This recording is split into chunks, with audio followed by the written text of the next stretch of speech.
don't worry about it so much. Let the problems come to you in a bit, because if you're like, I have too many customers, the system's breaking every day, that's a very good problem to have. No one's excited by, I have the most efficient system ever. We found out our system scales really well. We had one accident when one of our QA engineers was testing Cloak text messages. He actually built an infinite loop, and we had sent 16 million text messages to ourselves in like seconds. And we're like, oh shoot, I guess the server scales really well. But that was a fun learning moment for me. Make some good decisions early on, but you don't need to make the best decisions. My name is Arjun Bhatnager. I'm the co-founder and CEO of Cloak.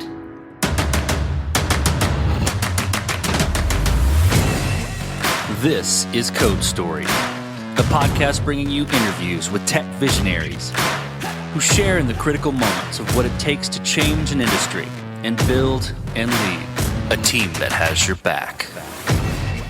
I'm your host, Noah Lampart, and today how Arjun Bhatnager created the solution to eliminate the pressure of being forced to share personal info.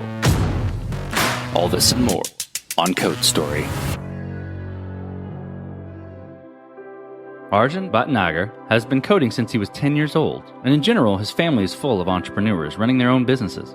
In fact, his brother is his co-founder in his current business. He loves to read, write, and play tennis in his spare time, along with playing music. In general, he's passionate about creating, and was inspired early on by the Inkheart series of books.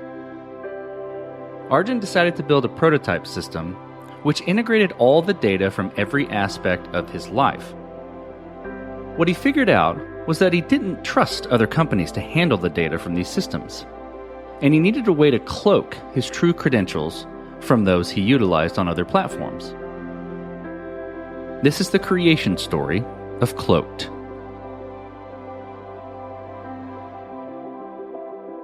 Cloaked is a consumer privacy company focused on putting you in control of your data. We really think that how the internet works, how businesses treat you, it's all over the place, and usually you're taking the short end of the stick, where businesses have complete control over you. But we realized that consumer privacy and security is a very complicated space, and we're too busy selling people encryption or security software. And what I realized is that we should be focused on how do we make it really easy and then bring that forward. So what Cloaked is a platform that helps you create identities on the fly. And an identity can be an email, phone number, credit card, address, whatever you need, but it's not a burner or throwaway. So what we create is using our browser extension, web app, and mobile app, we can create a unique working email, phone number, card for Amazon, unique working email, phone number for Walmart, a unique email, phone number for every realtor you're talking to when you're looking for an apartment, or a phone number for the cute guy you met at the bar. The idea is that it's in those moments when you want to share information or you're asked for that information and you just don't feel comfortable. We're really trying to think about what does comfort look like as a space and bringing in the principles of privacy and security and then advancing that forward and making it really consumer friendly altogether. I've been thinking about what eventually became Cloak for a few years. I've had a huge journey in technology and startups. After my second startup, I became a VC, and when I became a VC, I was thinking about an idea. I wanted to figure out how my data could help my life. As someone who's really tuned to technology and information and data, I was like, if I could get some insight or unlock some insight, it could help me with my life. So I got a Mac Mini, put it in my apartment, and decided to write integrations into everything about myself. And I have a slight background in machine learning, so I wrote some basic models to help me. And I said, hey, look at my stuff and figure out how my life could be better. So it very quickly my box started telling me things. It said, hey, you missed your workout yesterday. Do 15 push-ups between these 2 meetings. Based on my spending habits, it said, hey, let's cut back on the alcohol this week. Understanding what is my actual average trend spending. But it hit me in the face one day when I was at lunch with somebody, and I put my phone down. At the end of lunch, I picked up my phone and I realized my really crude AI had a full conversation with my then girlfriend. It said, I love you, sent her memes, and it went back and forth, and the conversation was over by the time I picked up my phone. And I remember looking at it, just staring at it, I was like, wow, what just happened? And at that moment I was thinking, well, this is really cool. But there's 2 big realizations I had in that single moment is 1, I don't own any of my own data, and 2, I don't trust Facebook, Amazon, Google, or anybody to make something like this. And I was like, I love technology, and if I don't trust that, we have a huge problem how any of this stuff works. I kind of was on a run one day, and I've been thinking, like, how do I make this as a solution? And it hit me when I was running. So I kind of the active part of it was like running was a really nice way for me to get my mind going. I was like, I want to work with consumers, and it hit me how to get started. And then this solution of Cloak was how I got started around that. I was like, oh, consumers get this. I'm not going to sell like B2B software behind the scenes. I want to sell software or something that people actually get and could use in their lives.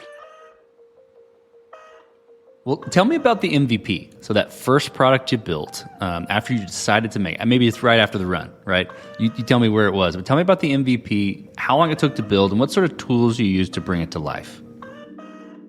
This being my third startup, I've become very disciplined around the approach of I want to make an MVP that it's got the essentials to really get going and put in front of somebody. Less about trying to make it perfect, because perfection is always that enemy of good. As someone who can code and very senior in technology, I'm very cautious about spending time going to go build something right away, because it's always the excitement. Let's go build something. I'm like, well, you can always go build something. But I called my brother and I pitched him this idea, and he said, oh, this actually could work. And I was like, when he said this could work, I was like, oh shoot, I'm onto something, because he always shoots down all my ideas, tell me that they won't work. The MVP really looked like, I was like, okay, how can I very quickly and make it easy to share information that's not my own? Now, the name Cloak came later, but now we call them cloaked information, or cloaked numbers, cloaked emails. So my brother and I, within a weekend, built a browser extension that could fill in emails, numbers, and things on a web page. The team knows this from my entire Cloak team. I built what we call email routing and phone routing within the matter of days. So I built MVP where you could get an email, and then email could relay to your actual email address. And I got a phone number working where somebody could send a text, and the text would relay to your real phone number. It was one big Python file, and my engineers later would say, oh, you have to split it up and everything. I was like, yeah, we'll get, that's why it's MVP. One big Python file organized by different functions, and we got the experience. Because the big thing was we want to get the experience right. So we got an MVP between my brother's effort in a weekend and me over a week getting the backend set up. And then we actually tried going to a website, his extension in a really crude way, filled in the web page, and it pinged my backend, and we generated numbers and emails, and we saw the information flowing. That was how we approached the MVP, and then we went on to try to make this a business, get funding, and part of that we also got, we did a lot of user insights and tests to say, hey, what do you think of this? That's where I really think it's like, before we jumped in too far, I did, I think, 100 plus customer calls to like put this in front of people and see how they feel, how they think about it. And when we saw everybody's eyes light up every time that happened, I was like, we're onto something. So with any MVP, you've got to make decisions and trade-offs, right? And you mentioned the one big file, right? Instead of one big Python file, instead of a bunch of smaller files. But you could be decisions around technical debt or feature cut or like focal points, right? Tell me about those decisions and trade-offs you had to work through and how you coped with them. I take the principle that you should make decisions that you can always come back to later. Just because I've been a technical leader for a while, so I kind of have the experience to realize what decisions to make. For example, I said security is paramount to Cloak. How we approach this, and so the framework I picked was Django and a Python. I initially thought about coding it in Rust or in Golang and some of these things, but I realized now my business acumen came in, and I said I could build that and be really cool, really interesting, but then I would have a really hard time hiring engineers or like rewriting things where like very few people actually know how to write into these softwares, these tools, and then know how to bring it to scale. So I picked a language that everybody really knows, Python. Our front ends in JavaScript and React, these things that is really easy to hire for and bring people in. And then for me with the framework, I said, okay, if I follow just best practices generally, which I'm aware of, I really can keep this in a smart way architecturally. So even if I have one big Python file, it's in an organized Django app. And that can be easily changed, modified, and improved. And now somebody could say, well, maybe we should have done Fast API or a different thing. But then I realized when you do something like a Fast API or you do like a Node.js type of thing, I was like, well, that adds a lot more time on other dimensions, security, database ORM, all these things. I was like, I don't want to spend too much effort on there. Whereas, for example, Django's like, oh, you have really robust ORM to pick the right database. We know that there's a lot of trade-offs coming in down the road. I just want to pick standard things I can work with really well that people know, as opposed to making too many experiments. And that's for me, is like, I knew at the end of the day, I can command the project really well. I can explain to engineers how to build this and continue this, as opposed to kind of putting myself even in unfamiliar territory. Pick the path of familiarity that creates a lot of success early on. And that guided my decisions, even architecture, AWS, all these things. But you can take some gamble. I say for Cloaked, we took one innovation, is that the first line of code I wrote at Cloaked was, how do I separate user data from the main database? So one unique thing about Cloaked is when you create an account, we actually separate all of the user data on their own databases. So every user has their own database. So that's probably the one innovative part of the architecture that I had an opinion on, but besides that, everything was very familiar. This episode is sponsored by Vanta. You're a startup founder. Finding product market fit is probably your number one priority. But to land bigger customers, you also need security compliance. And obtaining your SOC 2 or ISO 27001 certification can open those big doors. But they take time and energy, pulling you away from building and shipping. And that's where Vanta comes in. Vanta is the all-in-one compliance solution helping startups like yours get audit ready and build a strong security foundation quickly and painlessly. How, you ask? Vanta automates the manual security tasks that slow you down, helping you streamline your audit. And the platform connects you with trusted vCISOs to build your program, auditors to get you through audits quickly, and a marketplace for essentials like pen testing. Join over 8,000 companies, including many Y Combinator and Techstars startups who trust Vanta. Simplify compliance and get $1,000 off at vanta.com/codestory. That's VANTA.com/codestory. This episode is sponsored by Kinsta. Between juggling client meetings, managing your website, and keeping up with everyday tasks, who has the time to stress out about website security? Well, with Kinsta, the technical stuff is taken care of, so you can focus on what you do best. Kinsta provides managed hosting for WordPress, offering lightning-fast load times, top-tier security, and unmatched human-only customer support. Whether you're a business owner, web developer, or running a digital agency, Kinsta makes managing your website easy and efficient. Kinsta provides enterprise-grade security, being one of the few hosting providers for WordPress with SOC 2 and other certifications, guaranteeing the highest level of security for your website. Thanks to their unlimited free expert-led migrations, Kinsta ensures a smooth transition for you from other hosting providers. Customers have reported 200% faster load times post-migration to their platform. What I find cool about Kinsta is their fast and reliable customer service and premium features that are included at no extra cost. Ready to experience Kinsta's hosting for yourself? Get your first month free when you sign up at kinsta.com today. That's KINSTA.com. From that point, so you got the MVP, it's working, then you went out and you mentioned funding, you mentioned moving the product forward. How did you progress it from there and mature it? And I think what I'm interested in is how you built your roadmap, how you decided, okay, this is the next most important thing to build. We have a 10-year vision. So people always quote Elon Musk's vision and where he's thinking about 7-10 years down the road. I have a lot of different opinions on Elon Musk, but my thinking around that is that I do know where Cloak wants to go. And early on, I realized that we have to start simple, start right now, what is actually possible, and then iterate from there.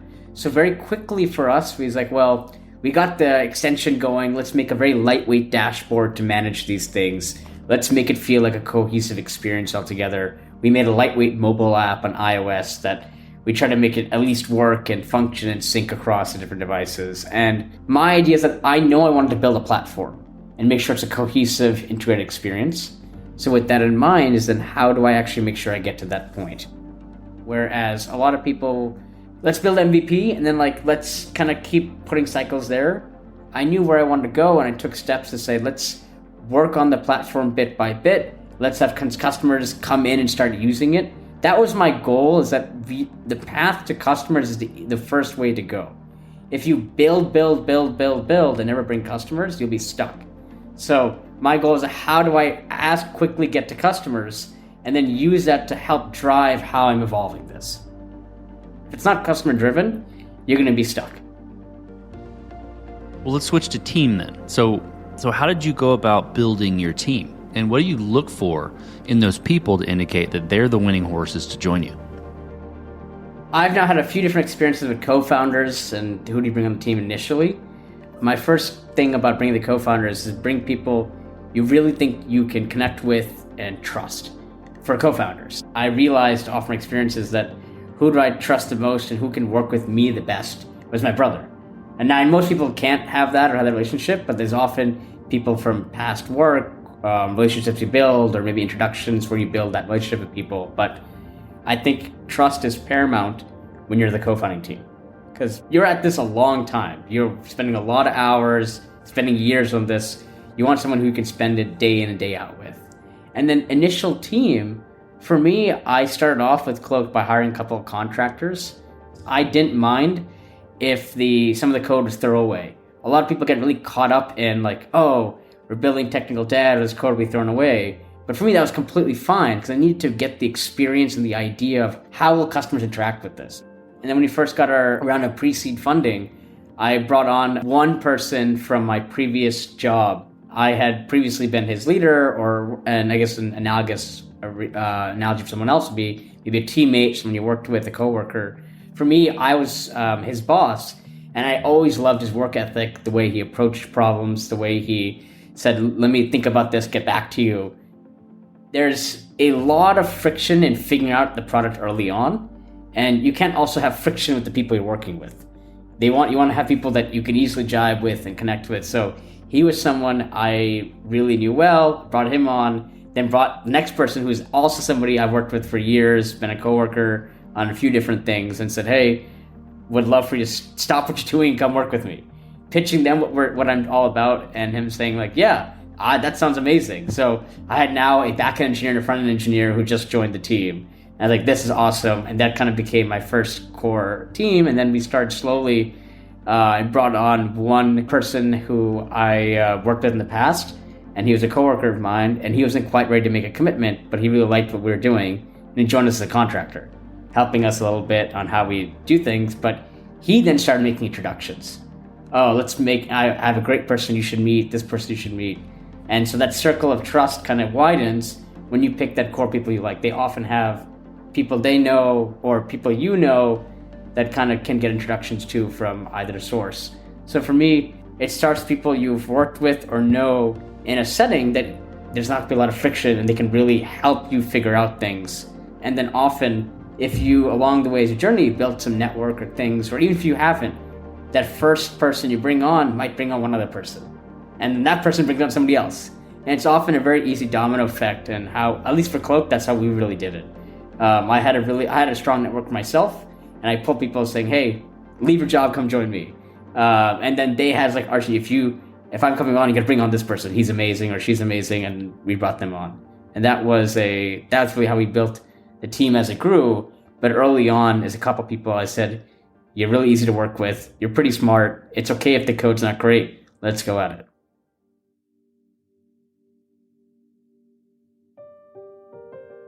So let's flip to scalability. I think I know where you're going to go with this one based on the one big Python file. I'm going to ask it openly. Did you build this to scale efficiently from day one, or have you been fighting this as you've been growing and gaining traction? So I took a stab at it. I didn't build it to scale right away. I knew that there'd be things like, for example, even today we talk about let's go full microservice architecture and everything we do. But I knew early on if I did that, it's going to create more headaches that I don't have the time to manage. And so scale is always an interesting challenge for founders and technical founders especially, or technical team members generally, because when do you approach that? And I think for me, you should pick the scale for where you're at, and then plus maybe 6 months or 12 months that you can really forecast and think about. I made decision like we were using a microservice style architecture, but we're using Lambdas. As an example, I tried to make it scale early on by building it in a microservice style. And then when we eventually hired a lead backend engineer, he's like, oh, this is silly, let's move to containers. And he moved to a Kubernetes style, container style architecture. It's still a monolith, but a nice container-based system. And then we're gonna be moving again back to microservice, but in a different way where there's no Django layer. For me, for scale, don't worry about it so much. Let the problems come to you in a bit, because if you're like, I have too many customers, the system's breaking every day. That's a very good problem to have.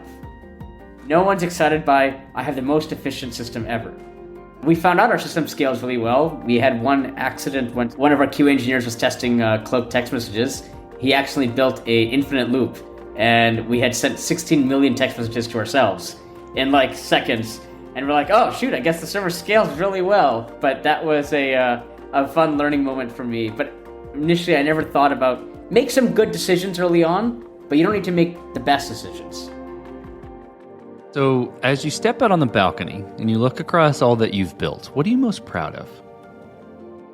The thing that changed my entire trajectory for my life was when I was 17, I actually helped design and create a prosthetic hand for a 3-year-old child. I used 3D printing, 3D design to design, model, and create. And this is before there's all these projects out there, and 3D printing is now a big craze. This is a little bit earlier on. And it was that moment when I saw the project come to life and see a 3-year-old move his hand and actually pick up an object, because he was missing fingers. He had amniotic band syndrome and didn't have fingers, and we built this hand to really make sure that he could actually interact, hold hands, and pick up things. So when I saw him using that, it hit me that I have no interest in writing bots that can scrape for Nike sneakers or trying to do things like that, trying to make quick bucks. I was like, I always want to build something or go to the FANG and just make a lot of salary. I want to build things that make value and create value for people in their lives. It has a big impact on them and and everything they do. And I said, I want to make sure that everything I do has a purpose and people love it and it's really making a difference in their own lives. So I said, okay, that's what I'm going to do. So I think at that moment that out of all the things I've done a lot of things over my career. And I think that's that moment where I said, this is awesome. And it wasn't even coding. There's mostly 3D design and 3D printing. It's a completely different aspect of technology. But I said, everything I do has to create value. And I'm not going to deviate from that. But yeah, I definitely think I could have made a lot more money if I did a bunch of things. But I was like, you know what? I'm going to stick to that principle. Let's flip the script a little bit. Tell me about a mistake you made and how you responded to it.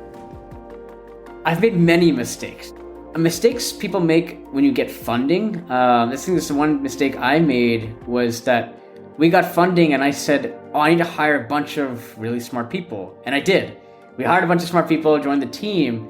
And I realized that even though we have a set of brilliant people on the team working with us, bringing it on, I can't step away. I thought maybe they're all smarter than me. They should be leading this and working on this. And I'll work on building the business. And they've figured out a lot of the product.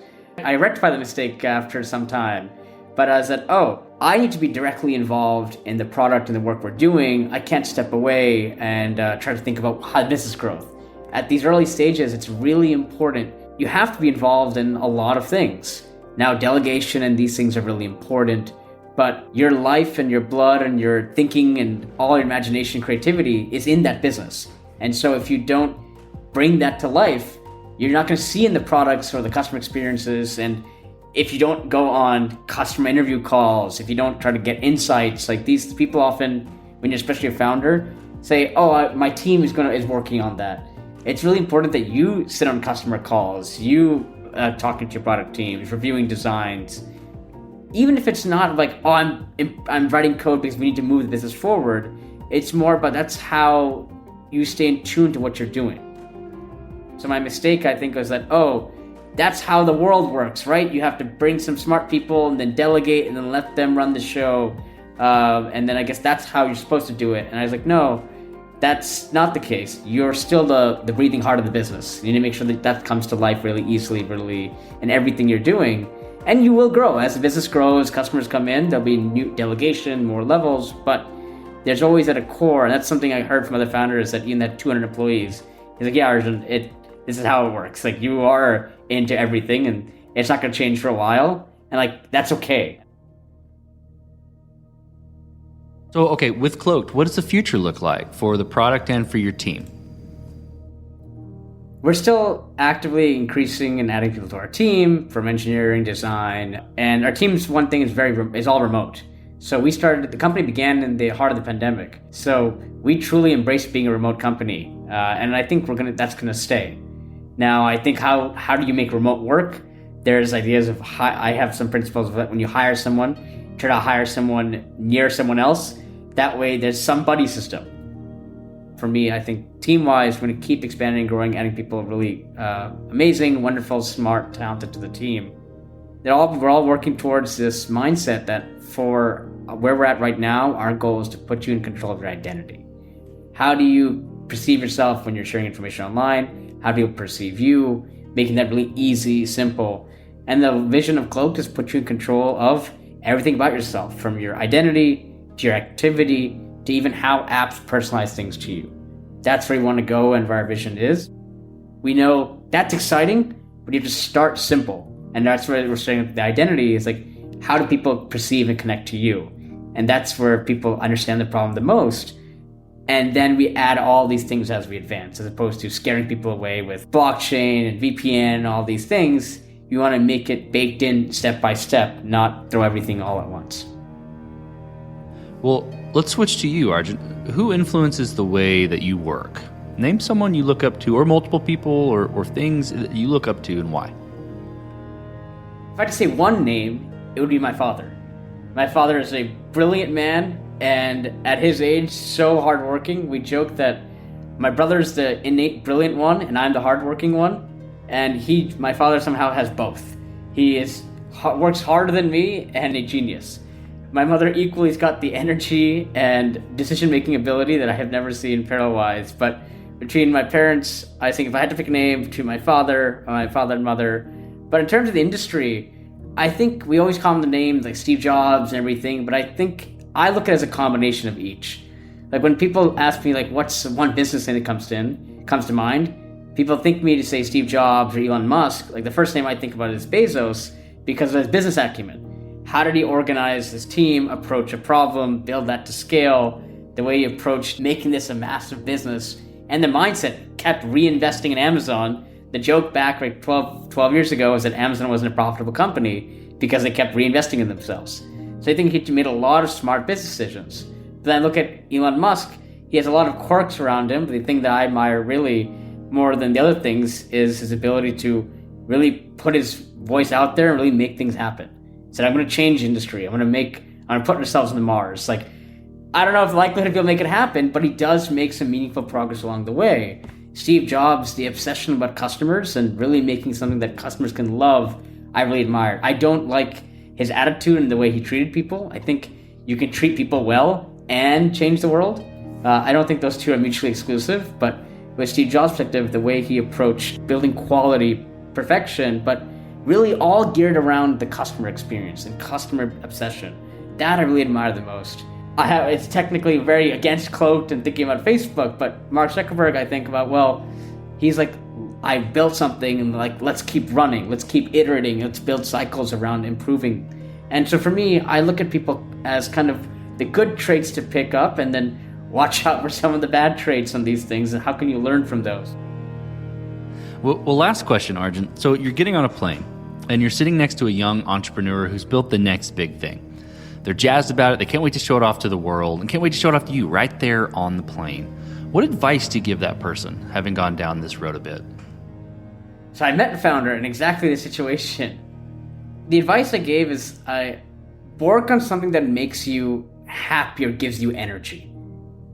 Make sure that you're not chasing some exciting solution or think you could go make big money. If you are personally excited by the problem you're solving, and there's a market. I don't know how big a market is for, finding red plants. Like I just like the idea is like find a problem that you're really excited about and put your heart and soul into it. But take it step by step. Very quickly find how you can validate, put people in front of it, get them to understand it. I met this founder in an exact situation. He showed me his prototype and I was like, oh, this is really cool. Keep tinkering on this. You're on the right track. Like make sure that this is something you love. And he's like, this makes way more sense now that we had some feedback. Make sure that you can connect to it. And then because you amplify it. I think the feedback I'd give the entrepreneur is that if you want to embark in building something or try and change the world, make sure that it amplifies your core values and amplifies your strengths. If it doesn't, you're going to have a really hard time trying to hire that out. Bring that in and start small and bring that in front of people. That's what actually creates the biggest value very quickly, and you can expand upon that value. You can't build in a vacuum for too long. Oh, that's great advice. Well, Arjun, thank you for being on the show today. Thank you for telling the creation story of Cloaked. Thank you for having me. I'm really excited that we got a chance to talk today. And this concludes another chapter of Code Story. Code Story is hosted and produced by Noah Labhart. Be sure to subscribe on Apple Podcasts, Spotify, or the podcasting app of your choice. Support the show on patreon.com/codestory for just $5 to $10 a month. And when you get a chance, leave us a review. Both things help us out tremendously. And thanks again for listening.